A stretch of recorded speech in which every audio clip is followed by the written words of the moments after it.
Assalamualaikum warahmatullahi wabarakatuh. Nama saya Muhammad Apriansyah, Prodi PJKR kelas 1E, nomor NPM 21106310700139. Kali ini saya akan menjelaskan miologi. Miologi berasal dari kata mio, muscle atau musculus, yang artinya otot, dan logi yang artinya ilmu pengetahuan. Jadi miologi adalah ilmu pengetahuan yang membahas tentang otot. Tubuh manusia bagian dalam terdapat gerakan-gerakan yang disadari dan tidak disadari. Gerakan yang disadari pada umumnya gerakan-gerakan yang disebabkan oleh otot lurik, sedangkan yang tidak disadari disebabkan oleh otot polos dan jantung. Macam-macam otot. Di dalam tubuh manusia terdapat 3 macam otot. Yang pertama, otot polos. Otot polos disusun oleh serabut-serabut otot polos yang inti selnya terdapat di tengah-tengah. Otot ini juga disebut otot visceral karena sebagian besar organ-organ dalam tubuh disusun oleh otot-otot ini. Misalnya alat-alat pencernaan, pernapasan, pembuluh darah, ginjal, hati, dan sebagainya. Yang kedua, otot jantung. Jika dilihat dari strukturnya, jantung termasuk ke dalam otot lurik. Sedangkan jika dilihat dari fungsinya, termasuk otot polos.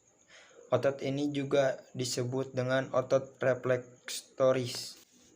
Dan yang ketiga, otot lurik. Otot ini disebut otot lurik karena mempunyai garis-garis melintang. Otot lurik juga sering disebut otot kerangka karena sebagian besar otot ini ada pada tulang kerangka. Struktur fisik otot lurik. Bagian terkecil yang menyusun suatu otot adalah serabut otot atau sel otot. Serabut-serabut otot lurik bentuknya panjang, silindris dengan bagian ke arah ujungnya mengecil.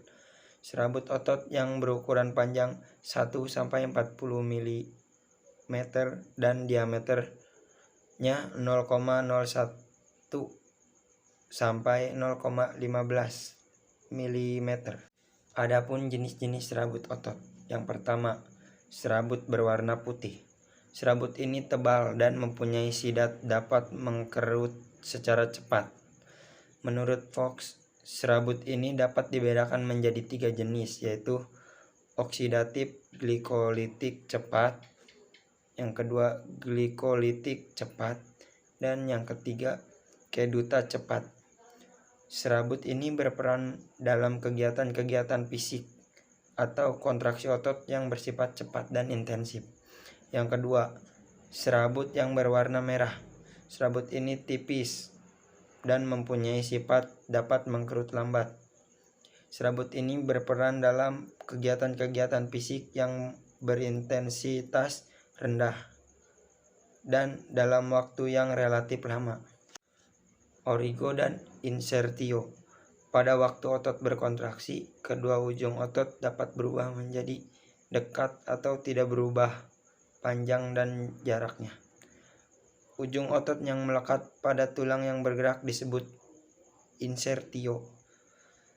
Sedangkan ujung otot yang tidak bergerak disebut origo atau origin.